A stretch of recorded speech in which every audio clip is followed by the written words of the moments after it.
வணக்கம், welcome to Chitra Murali's kitchen. இன்னைக்கு வந்து மார்கழி 18. இன்னைக்கு என்ன பிரசாதம் பார்க்க போறோம்னா புளியோதரை எப்படி பண்றதுன்னு தான் நம்ம பார்க்க போறோம். அதுக்கு வந்து நான் பேன்ல வந்து நல்லெண்ணெய் விட்டுருக்கேன். அது நல்லா காஞ்செடுத்து தாளிக்கிறது தாளிச்சிடலாம். கடுகு, உளுத்தம்பருப்பு, கடலைப்பருப்பு,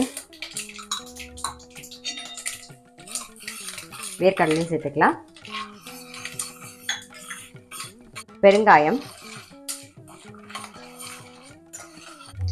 வெந்தயம் வந்து சும்மா ஒரு காலுக்கு கொஞ்சம் கம்மியான டீஸ்பூன் தாளிச்சிக்கலாம். கொஞ்சம் கருவேப்பிலை, வரமிளகா. நான் வந்து ஒரு 7-8 வரமிளகா வந்து பிச்சு வச்சிருக்கேன். இப்போ அதை தான் நான் சேர்த்துருக்கேன். ஏன்னா நம்ம வறுக்கும் போது பொடி வறுத்து மேல் பொடி போட போகிறோம். அதில் வந்து வரமிளகாயும் போட போகிறோம், மிளகும் போட போகிறோம். ஸோ காரத்துக்கு தகுந்த மாதிரி பார்த்து போட்டுக்கணும். புளி நல்ல ஒரு பெரிய சாத்துக்குடி சைஸில் நான் வந்து கரைச்சி வச்சிருக்கேன். பட் இத்தனையும் விட போகிறது இல்லை, தேவையானதை நம்ம விட்டுக்கலாம்.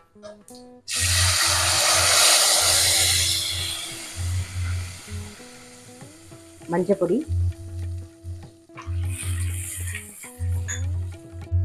கொஞ்சம் வெல்லம் சேர்த்துக்கலாம். அவ்வளோதான். இது நல்லா கொதிக்கட்டும். இப்படியே கொதிச்சு நல்லா குறையணும். இது குறையட்டும். அதுக்குள்ளே வறுத்துக்க வேண்டியதெல்லாம் நம்ம இந்த பக்கம் வறுத்துக்கலாம். இப்போ மேல் பொடிக்கு என்னென்ன வறுத்துக்கலாங்கிறத பார்க்கலாம். ஃபர்ஸ்ட் வந்து கொஞ்சம் பெருங்காயம், ஏற்கனவே நம்ம தாளிக்கும் போது பெருங்காயம் போட்டிருக்கோம். பட் மேலாக வறுத்து பொடி பண்ணி போடும்போது அது நல்ல வாசனையாக இருக்கும். கொஞ்சம் பெருங்காயம் சேர்க்க போகிறோம். ஒரு 2 கட்டி பெருங்காயம் எடுத்து வச்சிருக்கேன். அப்புறம் வந்து ஒரு 4 வரமிளகா, ஒரு 2 டேபிள் ஸ்பூன் வந்து தனியா. ஸோ இதை மட்டும் ஃபர்ஸ்ட் வறுத்து எடுத்துக்கலாம். நாம இந்த பக்கம் வந்து கடாயில் கொஞ்சம் எண்ணெய் விட்டுருக்கு, அது காஞ்சிட்டு இருக்கு. தனியா, வரமிளகா, பெருங்காயத்தோட நம்ம வந்து கொஞ்சமாக வந்து ஒரு 1/4 டீஸ்பூனுக்கு வெந்தயமும் வறுத்து பொடி பண்ணி போட போகிறோம். ஸோ இப்போ வந்து நல்லா காஞ்சிருக்கும். பெருங்காயம் சேர்த்துக்கலாம். இது கூடவே வந்து வரமிளகா, தனியா வந்து நல்ல ஒரு 2 டேபிள் ஸ்பூன் தனியா சேர்த்துக்கலாம். கொஞ்சம் வறுபடட்டும். லாஸ்டா வெந்தயம் சேர்த்துக்கலாம். வெந்தயம் ஒரு 1/4 டீஸ்பூன்.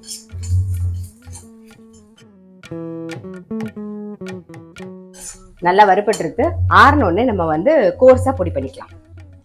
தனியா, வரமிளகா, அப்புறம் வெந்தயம், பெருங்காயம் பாருங்க, 4த்தையும் நல்லா வறுத்து கோர்ஸா பொடி பண்ணியாச்சு. இப்போ இந்த மேல் பொடியை வந்து சாதம் வந்து ஆல்ரெடி நான் வந்து வடிச்சு ரெடியாக எடுத்து வச்சிருக்கேன். நல்லா ஒரு கப்பு அரிசி எடுத்துக்கோங்க. ஆமாம், உதிரியா 1 கப்பு அரிசி எடுத்துக்கோங்க. எப்பயும் போல் நல்லா வாஷ் பண்ணிவிட்டு 1 கப்புக்கு வந்து ஒரு 3 கப்பு தண்ணி கரெக்டாக இருக்கும். ஸோ 2.5லேருந்து 3 கப்பு உங்களுடைய அரிசிக்கு தகுந்த மாதிரி பார்த்து விட்டுக்கோங்க. அதில் போடும்போது வேகும்போதே நான் கொஞ்சம் உப்பையும் சேர்த்துருக்கேன். பொடியை போட்டு நல்லா மிக்ஸ் பண்ணி வச்சுருவோம் ஃபஸ்ட்டு.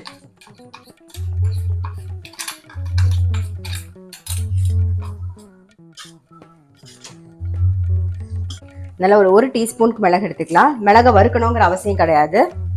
அப்புறம் உப்பு, தேவையான உப்பு. இப்போ இது 2த்தையும் பொடி பண்ணி எடுத்துகிட்டு வந்துடும். மிளகும் உப்பும் சேர்த்து ஒரு ஓட்டியாச்சு. நம்ம வந்து இந்த பக்கம் வந்து புளி தண்ணி கொதிச்சுட்டு இருக்கு. அதில் உப்பே சேர்க்கல. இப்போ தான் நம்ம வந்து உப்பு சேர்க்க போகிறோம். இந்த மிளகு உப்பையும் கோர்ஸாக பொடி பண்ணி அதை சேர்த்து ஒரு கொதி விட்டுருவோம்.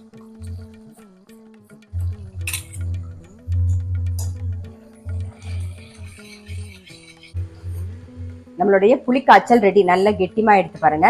எண்ணெய் பிரிஞ்சு மேலே வந்துடுது. ஸோ நல்லா கெட்டிமா எடுத்து, அவ்வளோதான். இதில் வந்து நான் முன்னாடியே தாளிச்சிட்டேன். நீங்கள் வேணும் அப்படின்னு நினச்சிங்கன்னா எல்லாத்தையும் மிக்ஸ் பண்ணிவிட்டு லாஸ்ட்டாக நான் ஆஃப் பண்ணிடுறேன். லாஸ்ட்டாக வந்து கடுகு, உளுத்தம்பருப்பு, கடலைப்பருப்பு, வேர்க்கடலாம் வந்து தாளிச்சிக்கலாம். அவ்வளோதான். ஸோ இது வந்து இதில் அப்படியே போட்டு நம்ம பிசைய போகிறதில்ல, வேணுங்கிறத விட்டு நம்ம பிசைஞ்சிக்கலாம்.